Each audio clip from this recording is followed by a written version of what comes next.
Hi, I'm Christie, the Motive Guide. I'm an Enneagram coach, and I'm here with your guide to the Type 9. Maybe you've taken an Enneagram assessment and the top number came out to be Top 9, and you're like, what does that mean?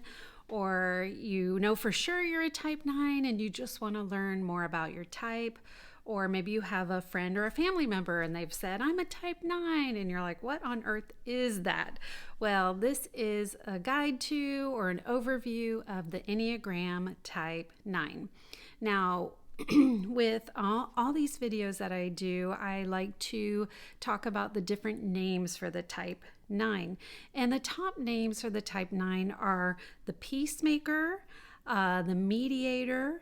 Sometimes they're also called the Peaceful Accommodator, or the Harmony Seeker. And there are more names that they go by, but really the top two that I saw and I see over and over again is the Peacemaker and the Mediator. So we're really going to focus on those. Now, Type 9s are called the Peacemaker because they really have the strong desire for inner and outer peace. And because of the strong desire for inner and outer peace, they will avoid conflict or confrontation. They want to do whatever they can to maintain this sense of inner tranquility and stability. And like I said, they'll do anything they can. Like they don't want to rock the boat. Sometimes this is at the expense of their own desires or wants or needs. They don't want to be bothered with causing conflict or tension even, so they'll just suppress their own needs or really fall asleep to their own needs, which we'll talk about in a little bit. One example to me, and I have found this to be true time and time again, one of the first clues to me that someone is a Type 9 is if we're going to eat lunch or dinner and we ask that question, hey, where do we want to go eat? And this person says, I don't care, it doesn't matter to me, wherever you want to go. Now, sometimes I've known the person is a vegetarian, or I've known that they are a picky eater, and I know that they really do have an opinion down in there, but they don't want to rock the boat. They want it to be okay with everybody else. So they're like, wherever you want to go. So that's always kind of like a silly clue, but it tends to be true from what I've seen of Type 9s, the Peacemakers. Now, the other name that they go by, that's kind of like the other top name, is the Mediator. And Type 9s are called the Mediator because they really have this ability to find common ground with people or situations that might have that tension or disagreement. Type 9s are really good about seeing different sides of an issue.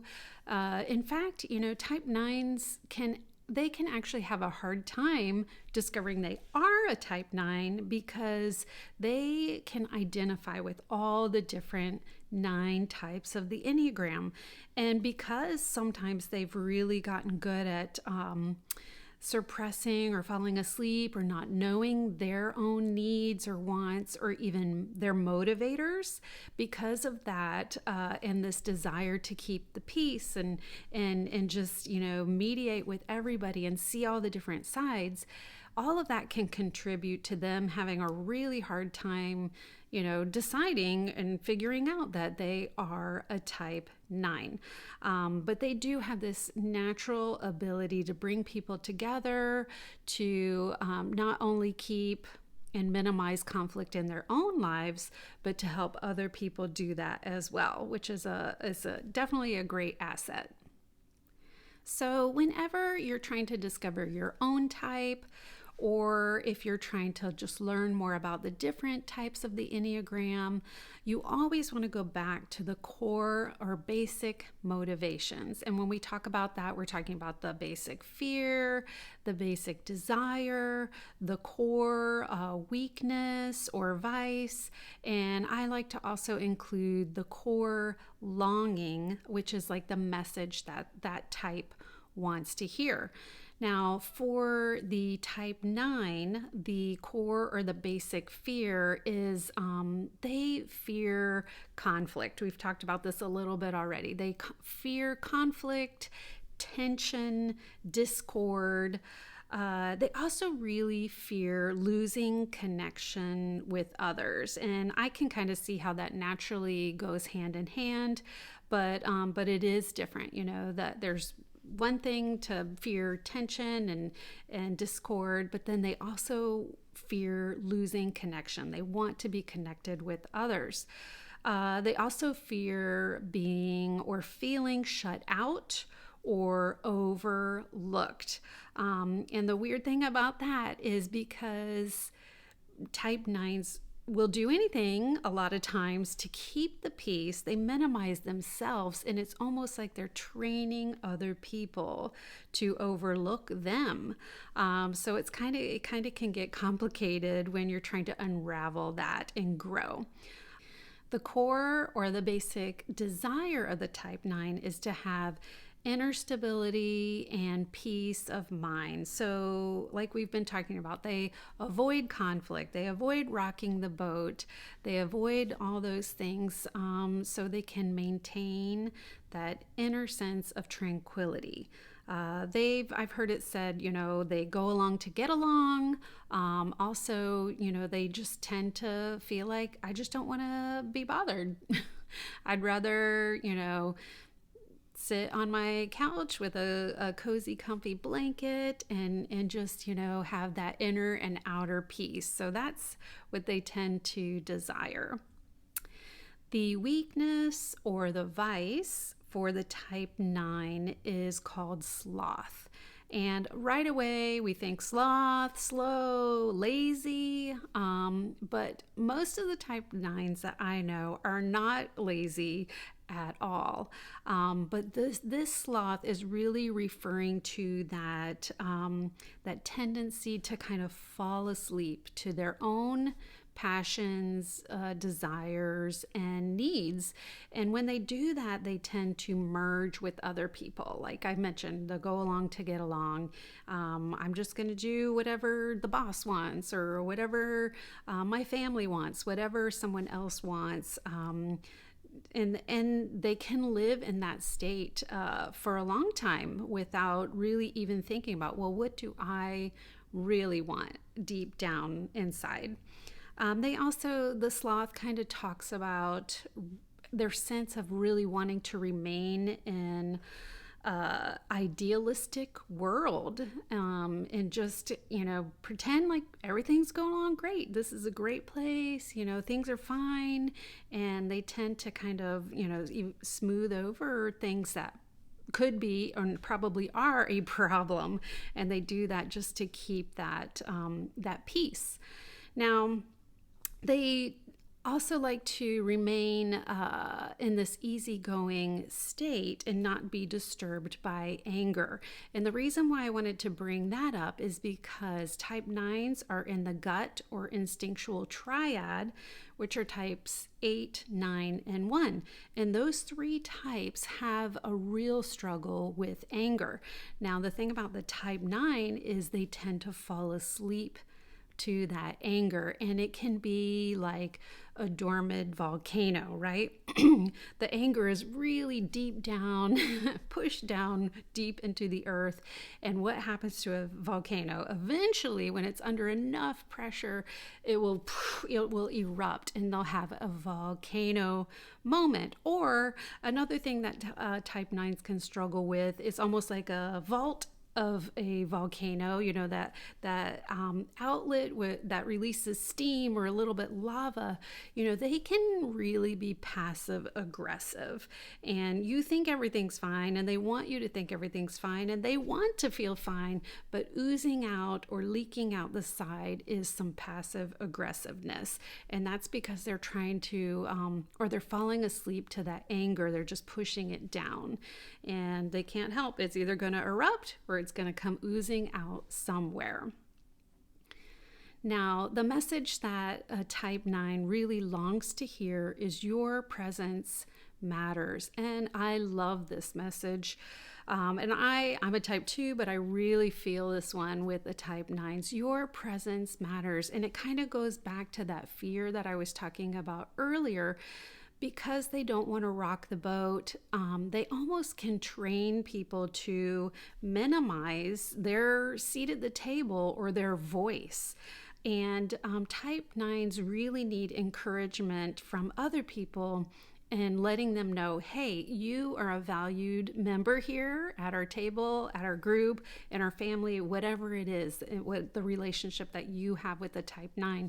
They really need to hear that message that their presence matters, their opinion matters, their voice matters, their desires matter. So if you know a type 9, make sure that you're working on communicating that to them in one way or another. Some great things about the type 9, and there are so many great things about a type 9, but overall I think that they are just so friendly. They're so understanding. We talked about how they can see different sides of the problem and solution and the different types. And then they're really supportive people. They do tend to be easygoing, so that really can help in a group dynamics. They're easy to get along with, and they make great team players. So that's just to name a few of the things that are great and awesome about type 9s. Okay, so for areas of growth for a type 9, first of all, I would recommend really working on realizing that not all conflict is bad. Conflict can bring about good, and often it is needed. Of course, we want that conflict to be in a healthy manner, but just realize that not all conflict is bad, and sometimes you need it in your life. Next, I would say work on getting to know yourself. Take time to uncover your own wants and needs and desires. What do you really want underneath all those layers of merging and people pleasing that you so often and easily do? Then, after you work on realizing and knowing that about yourself, I want you to work on communicating that to others. You're gonna not want to do that because you're gonna feel like you're rocking the boat, but really you'll all benefit from you communicating your own needs and desires and dreams and wants and all of that in a healthy way. Also, you want to work on learning to realize when you're numbing out. So type 9s will, their defense mechanism is disassociating. And so you kind of numb out and just be aware of, hey, I really am just numbing out here. Am I avoiding something that I really need to be addressing?